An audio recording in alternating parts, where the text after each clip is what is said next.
Hi everyone! Welcome back to my YouTube channel. So for today's vlog, magme-makeup tayo ngayon. First client ko ito for 2026 mga sis at kaibigan ko lang siya.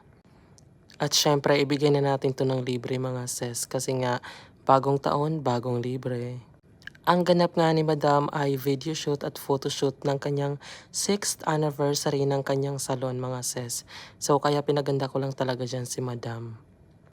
Naglagay lang ako ng mga contour dyan at syempre tapos na yung foundation at mga concealer para makover talaga ang mga under eye at mga blemishes, mga discoloration sa face, kailangan natin yan.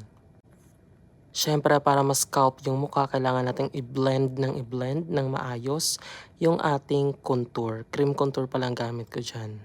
Proceed na tayo sa blush on. So liquid blush on lang. Gamit ko tong Vice Cosmetics na blush on. Sobrang ganda niya mga sis, diba? Di na nagtagal, nag-set na agad ako dyan ng powder para hindi lang siya, para mabake lang talaga yung mukha mga sis. Kasi nga pag hindi siya na-bake, magka-crack na yung mga foundation dyan at yung mga nilagay nating mga cream na mga products sa mukha. So kailangan natin siyang iset, di ba? Before tayo mag-spray ng mukha. Diba? Cover yung mukha niya ng parang abo. Pero loose powder talaga yun mga sis. Siyempre, walang katapusang pag-eyeshadow dyan kasi ito talaga yung pinakamatagal bukod sa kilay.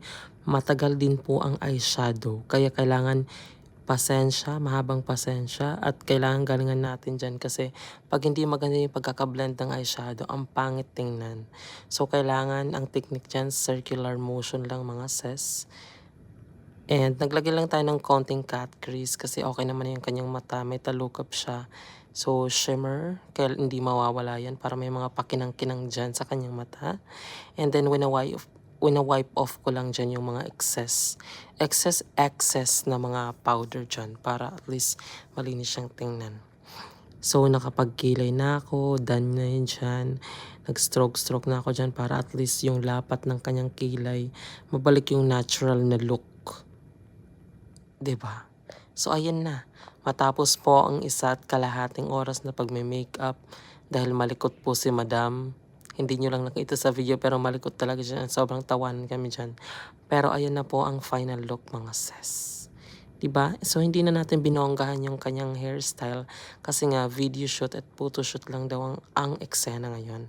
Siyempre kasama po ang kanyang jowa dyan para mag-eksena din sa video shoot at photo shoot.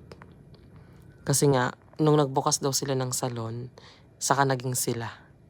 Parang official na naging sila. So, parang 6th anniversary din nila sa kanilang relasyon mga sis. So, may history talaga. Huy, ano daw? Bye!